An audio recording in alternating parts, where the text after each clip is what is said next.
ನಿನ್ನೆ ಕೆಲವು ಸಂಘಟನೆಗಳು ಹೋಗಿ ಕಣ್ಣಿ ಮಾರ್ಕೆಟ್ ಬೋರ್ಡ್ ಸಂಬಂಧ ಹೋರಾಟ ಮಾಡ್ತಾಯಿದ್ರು ಜೆ ಡಿ ಎನಲ್ಲಿ, ಕರ್ನಾಟಕ ರಕ್ಷಣೆ ವೇದಿಕೆದವರು.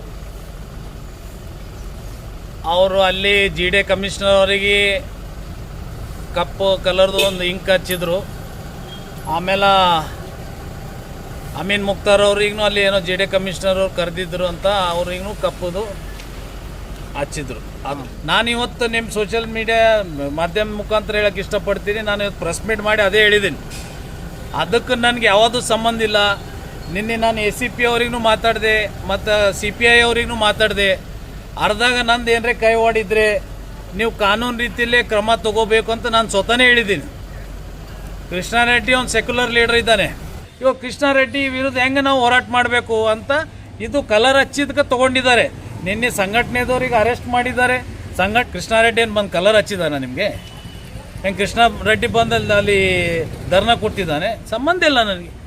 ನಾನು ಸ್ವತಃನೇ ಪೊಲೀಸರಿಗೆ ಹೇಳಿದ್ದೀನಿ ಇನ್ಕ್ವೈರಿ ಮಾಡಿರಿ ಅಂತ. ನಿನ್ನೆ ನಮಗೂ ಪೊಲೀಸ್ದವ್ರು ಪ್ರೊಟೆಕ್ಷನ್ ಕೊಟ್ಟರು. ನಮ್ಮ ಮನೆ ಹತ್ರ ಲಿಮಿಟ್ಸ್ದವ್ರು ಪೊಲೀಸರು ಬಂದಿದ್ದರು. ಇವತ್ತು ನನ್ನ ವಿರುದ್ಧ ನಿನ್ನೆ ಏನು ಘೋಷಣೆ ಕೂಗಿದ್ದಾರೆ. ಇವತ್ತು ಅವ್ರ ವಿರುದ್ಧ ನಾನು ಕಾನೂನು ರೀತಿಯಲ್ಲೇ ಡಿಫಾಮೇಷನ್ ಆಗ್ತೀನಿ.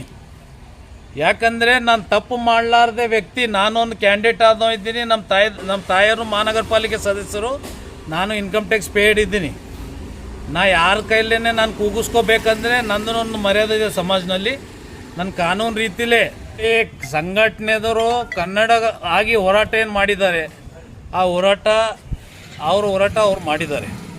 ಒಂದು ಕಪ್ಪು ಮಸಿ ಒಂದು ಆಫೀಸರ್ ಮೇಲೆ, ಜಿ ಡಿ ಕಮಿಷನರ್ ಮೇಲೆ ಮತ್ತು ಅಮೀನ್ ಮುಕ್ತಾರ್ ಮೇಲೂ ಮಾಡಿದ್ದು ತಪ್ಪದು. ಕಾನೂನಿದೆ, ಕಾನೂನು ರೀತಿಯಲ್ಲೇ ಡಿಸ್ಕಷನ್ ಮಾಡಬೇಕು. ಆ ಥರ ನಿನ್ನೆ ಅವ್ರಿಗೆ ಕಪ್ಪು ಮಸಿ ಹಚ್ಚಿದ್ದಕ್ಕೆ ಅದು ನಾವು ಖಂಡಿಸ್ತೇವೆ. ಯಾಕಂದರೆ ಅದು ತಪ್ಪದು. ಹೋರಾಟ ಮಾಡಿರಿ. ನಾವು ಕನ್ನಡಿನಲ್ಲಿದ್ದಾಗ ನಮ್ಮ ಕನ್ನಡ ನಮ್ಗೆ ಇಂಪಾರ್ಟೆನ್ಸ್ ಇದೆ. ನಾವೆಲ್ಲರೂ ಕಲಬುರಗಿ ಜಿಲ್ಲೆ ಶಾಂತಿ ತೋಟ ಇದು. ಇಲ್ಲಿ ಭಾಯ್ಚಾರ ಇದೆ ನೋಡಿ. ಪಕ್ಷ ಗಮನಕ್ಕೆ ನಾವು ಆಲ್ರೆಡಿ ನಮ್ಮ ವರಿಷ್ಠರನ್ನು ತಂದಿದ್ದೆವು. ನಮ್ಮ ಹೈಕಮಾಂಡ್ ಇದೆ, ನಮ್ಮ ವರಿಷ್ಠರು ನಮ್ಗೆ ಅಷ್ಟು ರೈಟ್ಸ್ ಕೊಟ್ಟಿದ್ದಾರೆ.